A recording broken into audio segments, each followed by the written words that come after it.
Olá pessoal, tudo bem? Vamos dar início a mais uma aula de História do terceiro ano. Pessoal, nós vamos começar hoje o capítulo 3 do livro didático de vocês, que se chama A Grande Guerra e a Revolução Russa. Nesse capítulo, nós vamos estudar a Primeira Guerra Mundial e a Revolução Russa, né? Porque elas vão acontecer meio que ao mesmo tempo, né? Elas vão ter uma periodização, né, parecida. A Primeira Guerra Mundial ela vai acontecer de 1914 a 1918 e a Revolução Russa vai ocorrer em 1917. Então ela vai ocorrer dentro do processo da Primeira Guerra Mundial. Por isso que o livro coloca, né, os dois eventos juntos aqui nesse capítulo, tá? Todo capítulo que a gente estuda aqui começa com uma imagem marcante. Então essa imagem aqui nós vemos soldados na época da Primeira Guerra Mundial. Vamos ver aqui a legenda da imagem, ó. Soldados alemães em uma trincheira na França em 1915, durante a Primeira Guerra Mundial.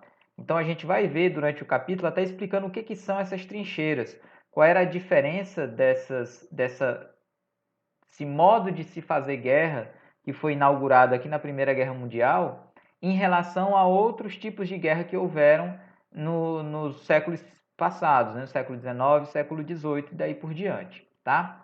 Então vamos lá, galera, vamos ver um resumo aqui do que se trata o capítulo que a gente vai estudar. Ó.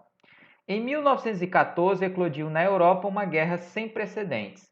Por causa do grande desenvolvimento tecnológico ocorrido no decorrer da Segunda Revolução Industrial, o poder das novas armas era tão destrutivo que os combates resultaram em massacres nunca antes vistos.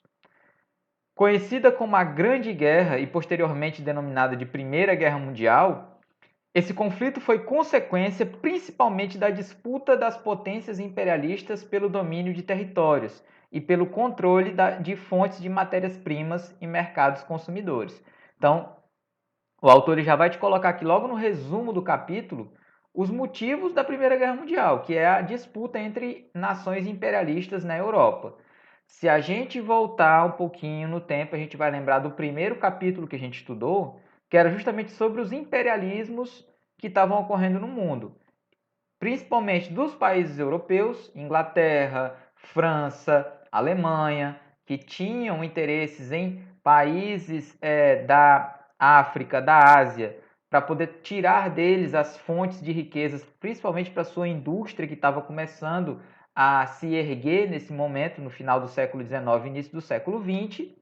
E essas disputas elas vão estourar no início do século XX, porque a gente sabe, né, quando um cresce demais, ele acaba tendo a ganância acaba querendo com que ele tome o território que é do outro, então essas rivalidades entre as nações elas se acirraram e no início do século XX vai eclodir o que hoje a gente chama de Primeira Guerra Mundial, que durante muito tempo foi chamado de a Grande Guerra. Continuando, ó. Nesta unidade, vamos entender como se deu esse conflito, suas fases, a dura reação enfrentada pelos soldados nas trincheiras e também as principais consequências desse conflito.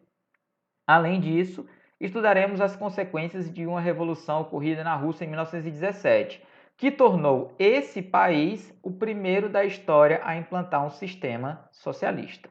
Ok? Vamos continuar aqui, ó. Primeiro tópico, antecedentes da guerra, ou seja, vamos tentar entender qual era o cenário mundial antes de acontecer a Primeira Guerra Mundial, certo? Vamos lá.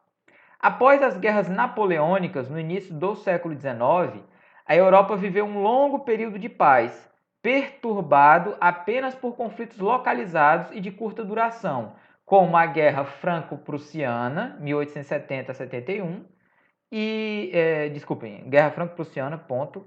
No continente europeu, reinava a política de equilíbrio de poder, que visava evitar que algum país se fortalecesse a ponto de conseguir enfrentar não apenas mas uma coligação de países rivais.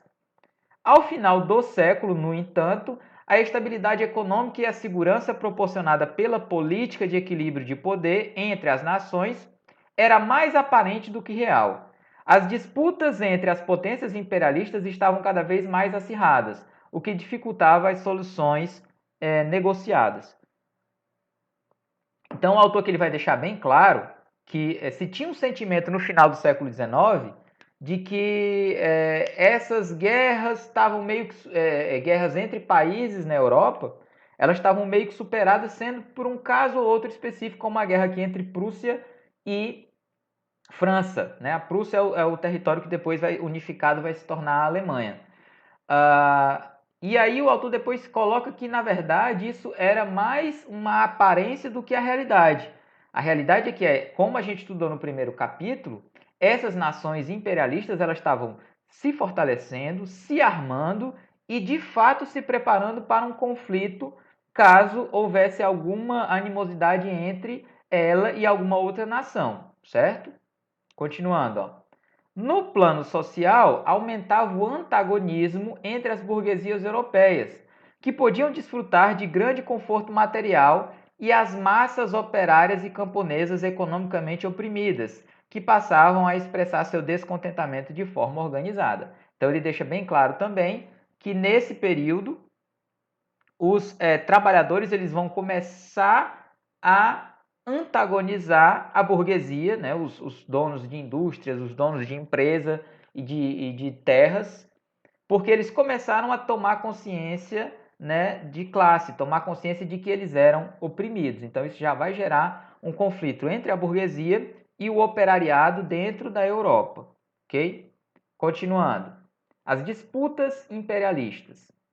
A disputa entre as potências imperialistas pelo domínio de territórios coloniais tornou-se mais intensa nas últimas décadas do século XIX. Os países europeus tinham a necessidade de garantir fontes de matérias-primas para as suas indústrias. Além disso, o crescimento industrial acarretou crises de superprodução, o que tornava necessária a busca de novos mercados consumidores para produtos dos países industrializados. Então, ele já vai colocar aqui mais dois fatores desse processo imperialista na Europa. Primeiro, as disputas, né, por países para se colonizar por esses países imperialistas era muito grande. Então eles queriam pegar países na África, na Ásia, porque era de lá que vinha muita matéria-prima que eles utilizavam na indústria que estava sendo a base da economia deles a partir daquele momento na Europa. Então a Inglaterra estava fazendo isso, a França estava fazendo isso, a Alemanha estava fazendo isso, ok? O segundo ponto, ele já coloca bem claro aqui que essa ganância capitalista surgida no início do século XX já fez com que surgissem algumas crises de superprodução.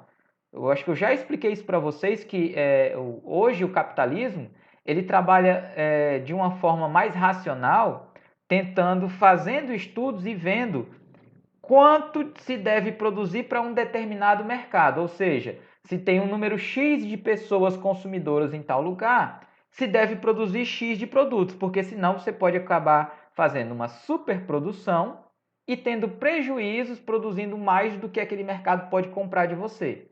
Então, por isso, nesse momento aqui, muitos desses países também buscavam colonizar outros países para poder ter mais mercado consumidor, como ele fala aqui. Ou seja, gente para comprar os produtos que eles produziam na indústria nesses países europeus. Alemanha, Inglaterra e França e outros, tá? Continuando. A Alemanha, por exemplo, após sua unificação em 1871, passou por um grande desenvolvimento industrial. Aumentou sua produção de armamentos e investiu nas indústrias químicas, exercendo forte concorrência com os produtos ingleses no mercado europeu. O crescimento militar e econômico da Alemanha desagradava outras potências europeias. Nesse contexto, a Inglaterra sentiu-se ameaçada quando a Alemanha iniciou seu projeto de formar uma marinha mercante e de guerra. Além disso, duas nações não europeias, os Estados Unidos e o Japão, também ameaçavam no caminho imperialista em suas respectivas áreas de influência na América e na Ásia. Então aqui o autor deixa claro que a Inglaterra ela se sentia ameaçada pelo crescimento econômico e industrial da Alemanha e pelo crescimento e expansão imperialista dos Estados Unidos, que estava dominando algumas regiões no Oceano Pacífico, e do Japão, que também tinha interesses naquela região ali da Ásia, certo? Continuando. A tecnologia militar, acompanhando o processo de industrialização, teve grande desenvolvimento entre os anos de 1880 e o início do século XX. As fronteiras nacionais tornaram-se áreas militarizadas e foram criados armamentos mais mortíferos, como fuzis de repetição, metralhadoras, lança-chamas, artilharia pesada, projéteis com gás venenoso e submarinos. Os navios ganharam blindagem de aço e motores de turbinas, tornando-se cada vez maiores e mais velozes, aumentando seu poder bélico. Desse modo, configurou-se a paz armada, em que as potências realizavam intensa corrida armamentista. Isso aqui é algo que aconteceu na história no início do século XX, que era, muitos desses países acreditavam que quanto mais armamento eu tiver, e eu demonstrar que tiver esses armamentos, ou seja, demonstrar que eu tenho armas potentes de todos os tipos, eu forço com que o meu inimigo não me ataque. Isso é que é chamado de paz armada. O cara sabe que você tem um armamento e ele não vai te atacar com medo do revide que esse país possa ter, certo? A gente tem aqui, por exemplo, uma foto de uma indústria de canhões na cidade de Essen, na Alemanha, em 1909. Então, eles já se preparando para um conflito iminente. Próximo tópico, ó, o sentimento nacionalista. Vamos entender aqui, ó. O militarismo das potências imperialistas estava apoiado no crescente sentimento nacionalista. Esse sentimento, que manifestou-se na Europa a partir do século XVIII, foi acirrado entre o final do século XIX e o início do século XX. Vamos ver a seguir exemplos de manifestações nacionalistas nesse período. Primeiro, o nacionalismo alemão. Na Alemanha, o nacionalismo girava em torno do pangermanismo, a ideia de unir os povos germânicos em um poderoso e extenso império alemão. Clubes patrióticos proliferam assim como organizações militaristas. Basicamente, galera, o que a gente tem que entender desse processo aqui chamado de nacionalismo? Nacionalismo é tentar criar uma identidade de nação, certo? E, por exemplo, esse que ele fala aqui da Alemanha, que era um país recém-unificado. Criar uma identidade dos chamados povos germânicos, tentar identificar ali dentro daquele local que era a Alemanha, que tinha acabado de surgir como uma nação unificada, quem eram os descendentes dos antigos povos germânicos, porque aqueles sim seriam as pessoas escolhidas para guiar a nação, certo? Então você vai ter aí uma questão do nacionalismo. A gente pode entender também que o nacionalismo, esse sentimento nacionalista aqui, ele é o pai do sentimento que vai dar origem à xenofobia.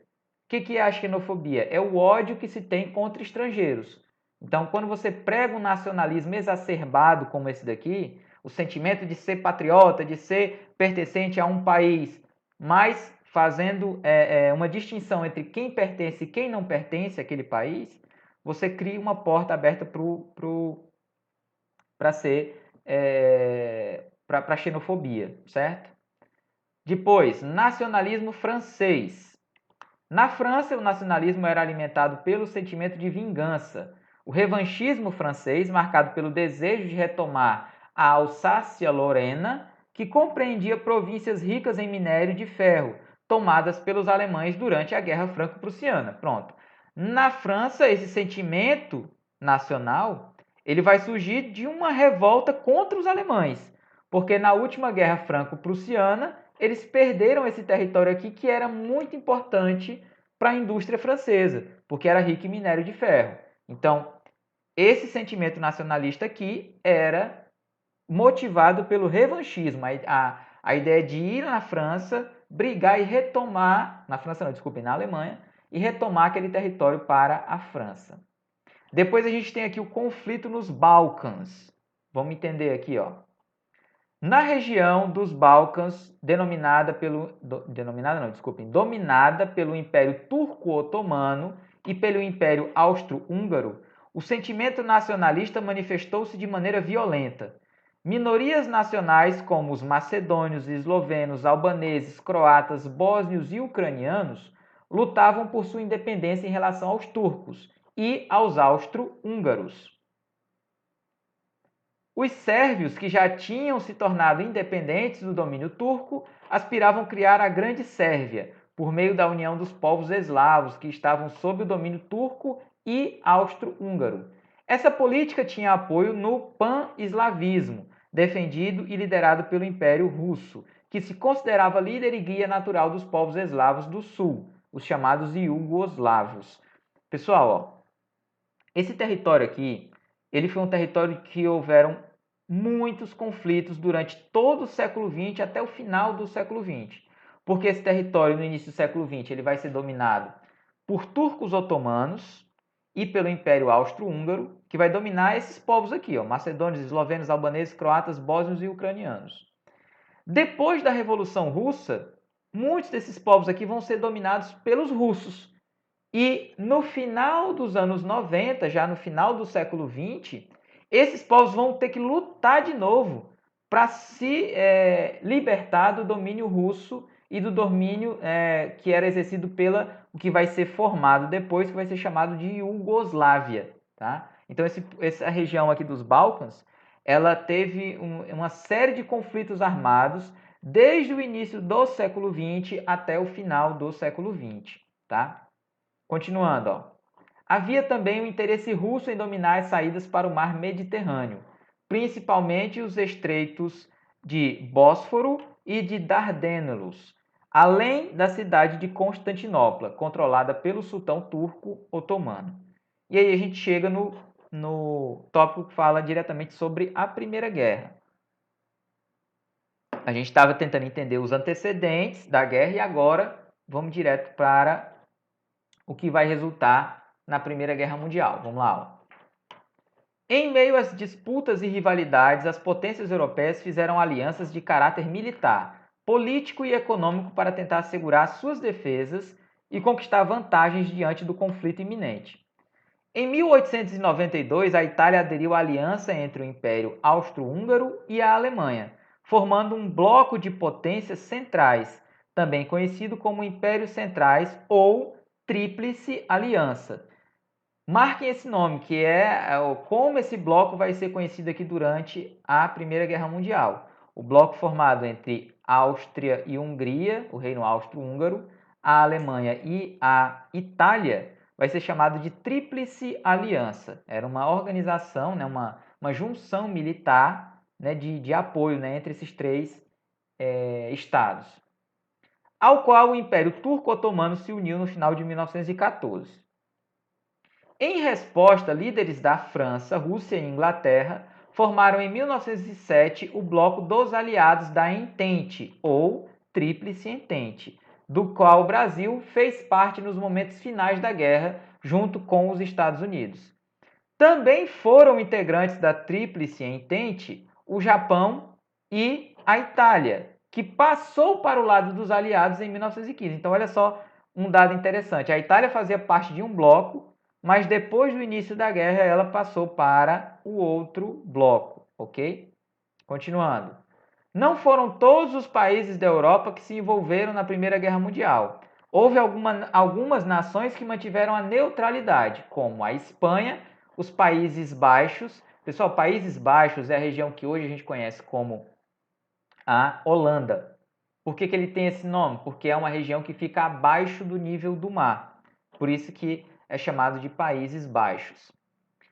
A Suécia, a Dinamarca, a Noruega e a Suíça foram países que se mantiveram neutros durante o conflito.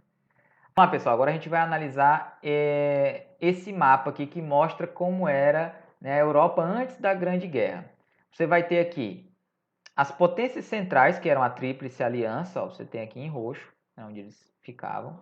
Os aliados da Entente, que são esse em laranja, ó, Inglaterra, França e também o Império Russo. E em verde, os países neutros que não se envolveram na Primeira Guerra, ok? Continuando, a guerra é declarada. Os riscos do militarismo e do nacionalismo foram intensificados pelas alianças militares. Como as principais potências estavam unidas por tratados de ajuda mútua em caso de conflito, qualquer incidente que não fosse resolvido por meio da diplomacia poderia levar todas as potências europeias para a guerra. Como a gente viu agora há pouco, foram formados dois blocos de ajuda mútua, a Tríplice Aliança e a Tríplice Entente. Esses blocos são uniões, né, militares, né, desses estados, para que, se um deles for atacado, se tiver algum problema militar, os outros têm que ajudar ele nessa batalha. Então, cada bloco desses, né, vai ter o apoio dos países que fazem parte do bloco, ok? Vamos continuar. Foi o que aconteceu após o atentado ocorrido em Sarajevo, capital da Bósnia, em 28 de junho de 1914, quando Gavrilo Princip, membro da organização pan-eslavista Jovem Bósnia, assassinou a tiros Francisco Ferdinando, herdeiro do trono austro-húngaro, e sua esposa Sofia. Acusando a Sérvia de estar ligada ao atentado, o Império Austro-Húngaro declarou-lhe guerra, fazendo com que o sistema de alianças funcionasse como uma reação em cadeia. A Alemanha declarou guerra à Rússia, à França e à Bélgica, enquanto a Inglaterra, por sua vez, declarou guerra contra os alemães. Desse modo, um incidente regional deu origem a um conflito mundial. Os dois blocos de alianças começaram a se enfrentar no final de 1914, dando início à Grande Guerra. Então, se cair alguma questão perguntando o que foi que causou o início da Primeira Guerra Mundial, você pode colocar que foi o assassinato do Francisco Ferdinando, certo? Que era o arquiduque do Império Austro-Húngaro. Só que ele, de fato, não é a causa em si da Primeira Guerra Mundial. A causa em si são as rivalidades entre os países que já se armaram para uma guerra. O assassinato, né, desse arquiduque aqui, Francisco Ferdinando, ele vai ser, na verdade, só o estopim, né? Só o pavio que vai ser aceso para começar essa guerra, ok? Vamos continuar aqui, ó. As frentes de batalha. As potências centrais combatiam os aliados em duas frentes, a oriental e a ocidental. Na frente oriental, as potências centrais enfrentavam o Império Russo. Já na frente ocidental, travaram combates contra as tropas da França da Bélgica, que foi invadida pela Alemanha, motivo pelo qual entrou na guerra, e da Inglaterra. Então você tem aqui, né, mais outro mapa, que é a frente ocidental e a frente oriental. Então aqui a gente vê as duas, ó, a frente oriental, que é nesse fronte aqui, em que a Rússia, né, enfrentava os inimigos aqui da Entente, e nesse outro aqui, o ocidental, onde a França e a Bélgica enfrentavam o outro fronte, ok? Continuando. Nesse período, né, vai se dar início, né, o que é chamado de, a forma de se enfrentar uma batalha chamada de guerra de trincheiras. Vamos entender o que é isso, ó. A segunda fase da Grande Guerra foi caracterizada pelo estabelecimento de tropas entrincheiradas nas frentes de batalha. Essa fase do conflito também é chamada de guerra de trincheiras. Vamos ler o texto que tem aqui, ó. Aqui a gente tem uma imagem de uma trincheira. A Primeira Guerra Mundial foi uma guerra de trincheiras. O súbito aumento do poder de fogo provocado pelos fuzis de repetição, pela metralhadora e pela artilharia de tiro rápido no início do século XX forçou todos os exércitos da Europa que, tão logo encontraram-se em campos de batalha em agosto de 1914, a cavar para sobreviver. Em pouco tempo, todos os exércitos criaram sistemas de trincheiras semelhantes, assim como similares rotinas de trincheiras. A linha do fronte, protegida por um emaranhado de arame farpado, tinha uma linha de apoio paralela a algumas centenas de metros da retaguarda, além de uma linha de reserva mais atrás. Trincheiras de comunicação cavadas nos ângulos corretos conectavam as linhas e protegiam as tropas que se moviam para cima e para baixo. A terra de ninguém entre as linhas de fronte opostas podiam medir de menos de 50 metros, até quase meio quilômetro de largura. Basicamente, galera, o que ele vai dizer aqui? As armas que foram criadas nesse período, como a metralhadora, como os fuzis, eles vão deixar a guerra muito mais letal do que ela era antigamente. Se a gente lembrar as guerras que houveram na era moderna, nos séculos 16, 17, 18, 19, a maioria dos soldados usavam mosquetes, eles usavam armas que, para se carregar, ela era arma de fogo, mas para se carregar demorava. Então, quando um soldado atirava, depois ele tinha que ter um tempo para recarregar. Então, isso não tornava com que o campo de batalha fosse tão letal. Na Primeira Guerra Mundial, com a metralhadora, por exemplo, um soldado com a metralhadora podia matar dezenas de soldados. Então, isso fez com que eles tivessem a ideia de cavar esses buracos, que eram as trincheiras, e ficar dentro deles e só sair para colocar a arma aqui em punho e tentar atirar bem rápido e voltar para o buraco, tentando não ser atingido nesse processo. Então, era isso que era a guerra de trincheiras, ok? Vamos avançar aqui, ó. O fim da neutralidade dos Estados Unidos. Em abril de 1917, em razão dos ataques de submarinos alemães contra navios mercantes estadunidenses, os Estados Unidos entraram na Primeira Guerra Mundial ao lado dos aliados. A partir de então, os Estados Unidos passaram a enviar para a Europa grandes quantidades de armas e soldados, além de recursos financeiros. A gente vai entender aqui, galera, que os Estados Unidos, eles não tinham nenhum interesse em entrar na Primeira Guerra Mundial. Primeiro porque essa guerra ela era uma guerra basicamente europeia. Ela tinha, claro, áreas de interesse em outras regiões do mundo, mas ela estava sendo travada pelas nações europeias, ok? Então, os Estados Unidos não tinham nenhum interesse, eles queriam que o circo pegasse fogo lá e depois eles iam ver como é que as coisas iriam se organizar no mapa mundial. Só que a Alemanha, né, acaba atacando os submarinos, os navios americanos, e aí por isso os Estados Unidos entram na guerra do lado dos aliados, da França e da Inglaterra, ok? Continuando, ó. A entrada dos Estados Unidos na guerra fortaleceu os aliados e foi decisiva para a definição do conflito. Assim configurou-se a terceira e última fase da Grande Guerra, caracterizada por novas movimentações de tropas e pelas batalhas finais. A primeira campanha dos Estados Unidos na guerra se deu em maio de 1918, na Batalha de Cantigny, na França, quando os soldados estadunidenses expulsaram os alemães do vilarejo.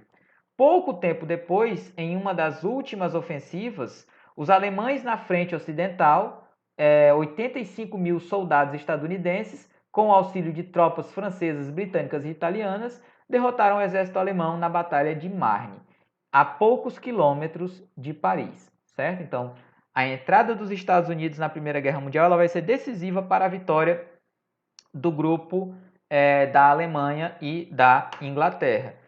Note-se que na Segunda Guerra Mundial o processo vai ser muito parecido. Os Estados Unidos vão tentar se manter fora da guerra e só vão entrar na guerra quando eles forem atacados pelo Japão, que era membro de um bloco também militar, que na época vai ter Japão, Itália e Alemanha, tá? E aí a gente chega aqui no tópico que fala sobre a participação do Brasil na Primeira Guerra Mundial, tá? Então vamos entender aqui, ó. No início da Primeira Guerra Mundial, o Brasil optou por se manter neutro. Porém, em 1917, o governo brasileiro decidiu apoiar os Estados Unidos, que romperam relações diplomáticas com a Alemanha. O Brasil, que tinha estreitas relações econômicas e políticas com os Estados Unidos, participou do conflito enviando aos aliados na Europa alguns médicos e aviadores, além de disponibilizar navios de guerra para auxiliar na patrulha do Oceano Atlântico. Então, o Brasil, assim como na Segunda Guerra Mundial, ele só vai entrar dentro do conflito para ajudar os Estados Unidos, né? O Brasil ele tem um histórico de se manter assim fiel aos Estados Unidos, né? Quando os Estados Unidos entram no confronto, o Brasil vai lá apoiar os Estados Unidos, né? Então a gente vai ver isso aqui na Primeira e na Segunda Guerra Mundial. Continuando aqui, a gente tem a participação das mulheres na guerra. Vamos entender aqui como é que se deu essa participação, ó. As mulheres que viviam nos países que participaram da guerra também sofreram as consequências do conflito. Com o deslocamento de grande número de homens para os campos de batalhas, muitas mulheres de classe média e alta tiveram que trabalhar fora de casa, assim como já faziam as mulheres pobres. No campo, as mulheres ficaram responsáveis principalmente pela produção agrícola e pela criação de animais. Muitas das que viviam nas cidades, por sua vez, foram trabalhar no setor dos transportes, dirigindo ônibus e caminhões, e também nas indústrias em geral, entre elas a bélica. Além disso, houve muitos casos de mulheres que foram para os campos de batalha trabalhar como enfermeiras, cozinheiras, motoristas de ambulâncias e escriturárias. Então aqui mostra que a guerra ela teve uma característica que obrigou com que as sociedades de países da Europa, né, os países que estavam envolvidos na guerra, eles foram obrigados a colocar a mulher em postos de trabalho que elas não tinham, né, o costume de estar, muito por causa da questão do patriarcado. Então a mulher ela era vista o quê? A mulher é para ficar em casa cuidando dos filhos. Mas na hora que surgiu a necessidade dentro da sociedade, porque os homens tinham ido para a guerra, lutar como soldados. Então precisava de gente para dirigir os ônibus, para trabalhar nas indústrias, para trabalhar na agricultura. Então as mulheres acabaram participando desse processo, tá? Mas lembrando, não porque os homens queriam que elas participassem, mas porque faltava homens nessa estrutura aqui, porque eles foram para a guerra. Continuando, ó. Durante o período da guerra, as mulheres vivenciaram experiências novas que lhes ampliaram participação nos espaços públicos. Apesar das dificuldades e dos sofrimentos, a guerra lhes propiciou muitas conquistas que contribuíram para a sua emancipação. Com o final dos conflitos e o retorno dos soldados para casa, muitas delas deixaram de trabalhar nos serviços considerados masculinos. Porém, conseguiram manter e ampliar muitas de suas conquistas em vários países. Por exemplo, elas puderam se afirmar como profissionais e adquirir independência financeira. Além disso, logo depois da guerra, o voto feminino foi legalizado em vários países. No entanto, essa melhoria de condições teve um alcance bastante limitado, pois não se ampliou às mulheres das classes sociais mais baixas. Houve também uma expressiva mudança no comportamento feminino. As mulheres alcançaram liberdade para sair sozinhas e dirigir automóveis. Apesar dessas conquistas, grande parte das mulheres continuou responsável pelas tarefas domésticas, assumindo jornadas exaustivas fora de casa e também em seus lares, ok? Então, aqui mostra, né, que houve uma certa emancipação das mulheres, né, nesses locais aqui onde houve os conflitos, mas que depois, né, elas tentaram manter essa emancipação e tiveram que conciliar o trabalho fora e dentro de casa, aumentando a sua carga de trabalho diária, ok? Aqui a gente tem um quadro que é chamado Sujeito na História, em que nós temos sempre figuras que são importantes para a história da humanidade. No caso aqui vai falar de Marie Curie, que é uma cientista, e vamos ver aqui a importância que essa mulher teve para a história. Vamos ver aqui, ó. A cientista Marie Sklodowska nasceu em 1867 na cidade de Varsóvia, capital da Polônia. Ao se casar com o também cientista Pierre Curie, passou a adotar o sobrenome pelo qual se tornou conhecida. Marie Curie foi a primeira mulher a ganhar o Prêmio Nobel de Física em 1903, pelo estudo sobre radiação. Em 1911, ela tornou-se também a primeira pessoa a ganhar 2 vezes o prêmio, quando recebeu o Nobel de Química pelo descobrimento e isolamento do elemento rádio, um metal radioativo. Seus estudos deram grande contribuição para o desenvolvimento da química e da medicina. Durante a Primeira Guerra Mundial, Marie propôs a utilização de veículos portando aparelhos que permitiriam a prática de exames radiológicos nos soldados, dando agilidade ao diagnóstico, aumentando dessa maneira a possibilidade de sucesso no tratamento dos feridos. Marie Curie morreu em 1934, vítima de leucemia, causada pelo alto nível de radiação ao qual ficou exposta durante suas pesquisas com o rádio. Então, essa mulher ela foi importantíssima, galera, porque ela ajudou a descobrir esses materiais químicos que ajudam, por exemplo, né, a você fazer um raio-x, a você descobrir se você está com alguma fratura, alguma parte quebrada no seu corpo, né? Então ela foi importantíssima e para ela poder fazer essa descoberta, ela ficou muito tempo exposta à radiação. E a gente sabe, né, que a radiação, né, ela não vai te transformar num super-herói. A probabilidade maior de você ficar exposto à radiação é que você desenvolva um câncer, que foi o que aconteceu com ela, e ela veio a falecer, mas deixou um legado gigantesco para a humanidade com o seu conhecimento e a sua coragem, ok? E aí a gente chega aqui no final da Primeira Guerra, né? Ó, a Grande Guerra chega ao fim. Em 1917, as economias das nações europeias estavam seriamente abaladas e o sofrimento da população era muito grande. Ocorriam revoltas populares e deserções de soldados em várias regiões da Europa, enquanto políticos procuravam uma solução diplomática para o fim da guerra. A partir de agosto de 1918, os aliados, fortalecidos pelas tropas estadunidenses, obtiveram importantes vitórias em batalhas contra as tropas das potências centrais.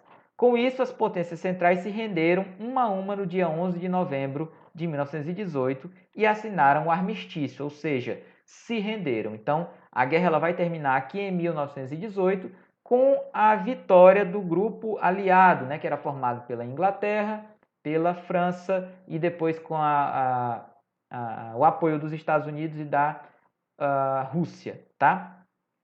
E aí, para a gente terminar aqui, ó, os tratados de paz e diplomacia. Em 1919, representantes dos países aliados, chefiados pelos Estados Unidos, Inglaterra e França, e da Alemanha, assinaram o Tratado de Versalhes, que estabeleceu as diretrizes para a reorganização política e econômica da Europa. Além das punições aos países derrotados, a Alemanha foi duramente penalizada, pois foi considerada a principal responsável pela Grande Guerra. Basicamente, o que vocês têm que entender? O Tratado de Versalhes foi uma forma de punir a Alemanha.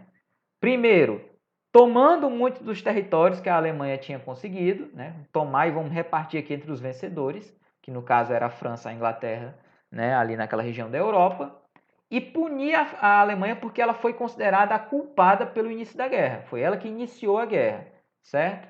Aí continuando aqui, ó.